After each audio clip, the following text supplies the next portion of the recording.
C'est bon, j'ai l'appli. Hop. Il y a plein de bugs. Eh les gars, vous avez testé l'appli ou pas?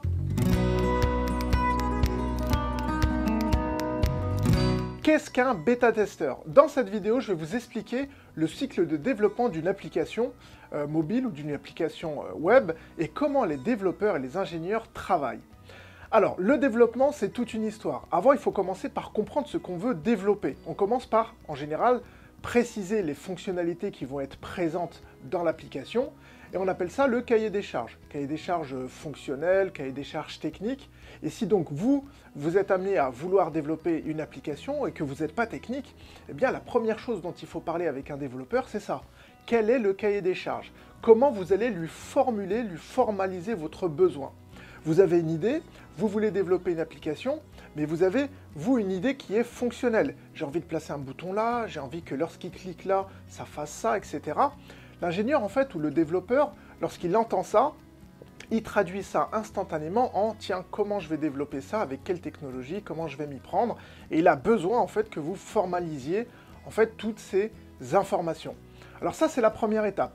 Mais une fois qu'on commence à développer, comment ça se passe? Alors, pour bien résumer dans cette vidéo, eh bien, on va parler de 3 phases. La phase où on produit une version alpha, et on va voir ce que ça signifie. Ensuite, la version bêta, qui vient après la version alpha.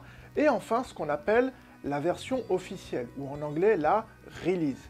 Il y a beaucoup d'acronymes et il y a beaucoup de termes qui sont en anglais parce que le monde du développement informatique utilise beaucoup la langue anglaise, la documentation est en anglaise, puis ça, il faut le savoir. Quand on est développeur, on utilise beaucoup l'anglais écrit parce que lorsqu'on va dans des forums, lorsqu'on va regarder, se documenter sur telle ou telle librairie, tel ou tel logiciel, on tombe souvent sur des ressources en anglais. Et d'ailleurs, lorsqu'on est autodidacte, lorsqu'on est jeune, j'ai croisé beaucoup d'ados qui avaient fortement progressé en anglais par amour pour le code, pour le codage, pour le développement, pour la programmation, et finalement, en fait, en se documentant, en recherchant des informations, eh bien, ils se sont mis à apprendre l'anglais. Petite parenthèse, mais du coup, c'est une bonne manière de travailler les langues. Alors, qu'allons-nous trouver dans la version alpha? En fait, dans la version alpha, l'objectif, c'est quoi? C'est de mettre, en fait, quelques fonctionnalités, parce que dans la version alpha, il n'y a pas toutes les fonctionnalités qu'on vise dans l'application. Par définition, la version alpha, c'est la version qui marchote, qui marche à peu près, qui va donner les grandes lignes de l'application mobile, admettons que ce soit une application mobile, et qui ne va pas contenir toutes les fonctionnalités. Imaginez qu'on ait une application de streaming vidéo, l'application Evolukid par exemple, sur laquelle on va pouvoir se connecter et puis consulter les vidéos de la plateforme. La version alpha, ça serait la version dans laquelle eh bien, on peut se connecter, il n'y a pas toutes les vidéos et puis il n'y a pas encore les QCM par exemple. Voilà. Eh bien, une fois qu'on a la version alpha, on va collecter eh bien, par des tests des retours pour voir si on est sur la bonne voie. Ensuite, on va se diriger vers une version bêta. Alors la version bêta, c'est quoi? C'est la version dans laquelle il y a toutes les fonctionnalités qu'on vise. Sauf qu'on n'est pas sûr qu'elles fonctionnent bien. Et entre la version bêta et la version officielle, c'est-à-dire la sortie de l'application, on va faire plein de tests. Et c'est là où on fait appel aux bêta-testeurs. Alors les bêta-testeurs, leur principale mission, c'est de remonter le maximum d'informations aux développeurs par rapport à leur utilisation. Et petite anecdote, eh bien, j'ai découvert une super fonctionnalité grâce à un bêta-testeur d'exception, c'est ElectroM, qui me donnait la route, qui me guidait avec Google Maps et qui a découvert une fonctionnalité que je ne connaissais pas après 10 ans d'utilisation de Maps. On lance l'anecdote.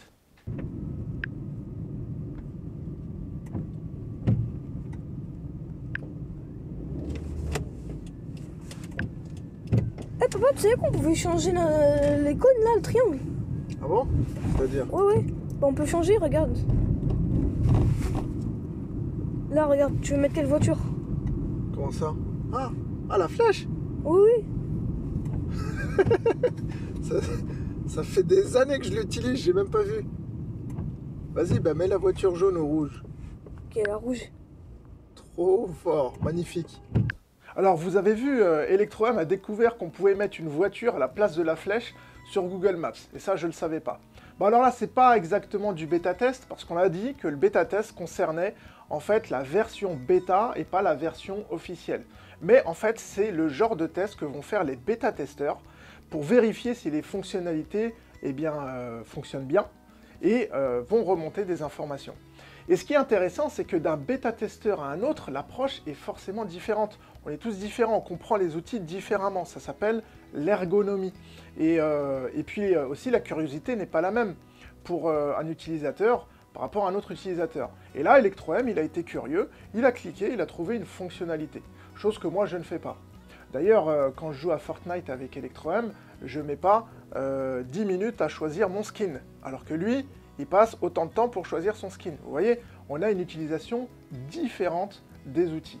Et c'est ce qu'on cherche à exploiter lors de la phase de bêta-test. Une fois que la phase de bêta-test est terminée, qu'est-ce qu'on fait? Eh bien, on est prêt à sortir la première version. On appelle ça la RC, Release Candidate.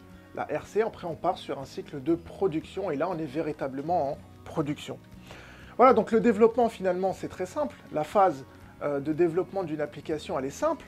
Ce qu'il faut retenir, c'est que avant de commencer à développer, il faut formaliser son besoin, il faut formaliser les fonctionnalités de l'application. Ça peut être un formalisme sous forme de croquis pour se représenter l'interface, et ça peut être aussi une liste de fonctionnalités. Une fois que c'est fait, on code la version alpha, qui est en fait une version bridée, une version simplifiée de l'application finale. Elle n'a pas toutes les fonctionnalités.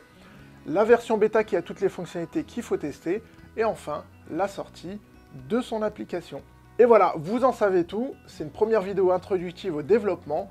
S'en suivra une deuxième vidéo où je serai un petit peu plus précis sur l'organisation d'une équipe de dev pour comprendre en fait comment véritablement à l'intérieur de la machine, les développeurs, l'équipe de développement va s'organiser pour pouvoir mettre en place cette machine de développement, puisqu'il y a aussi des tests qu'on fait en interne. On n'attend pas évidemment les bêta-testeurs pour avoir des retours. Je vais terminer cette vidéo en vous orientant vers des outils très accessibles pour les personnes qui ne font pas de développement. On appelle ça les outils de programmation par bloc et les outils no-code.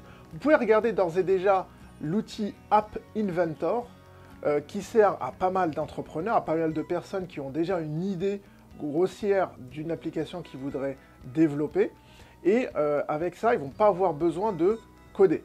Pour les outils no-code, personnellement, j'utilise Bubble, mais il en existe un tas. En tapant outils no-code sur Google, vous verrez qu'il y a des solutions qui permettent au grand public de pouvoir amorcer un développement d'une application mobile en l'occurrence, et vous pourrez du coup en tester plusieurs. Ce sont des outils sur lesquels en fait on va pouvoir se servir, on vous le montre ici, se servir en prenant ici comme vous le voyez ce qu'on appelle des widgets. Les widgets, c'est ce que vous utilisez tout le temps quand vous êtes sur internet, c'est les boutons, c'est là où vous écrivez du texte, comme une barre d'adresse par exemple.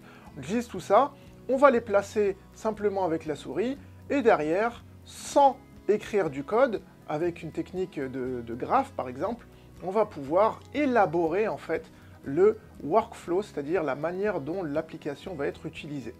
Et donc si vous avez un projet de développement d'une application, si vous avez appris des choses avec tous les processus que j'ai expliqués dans cette vidéo, laissez-nous un petit commentaire, faites-nous un retour, et à bientôt pour l'autre vidéo sur le développement informatique. A plus.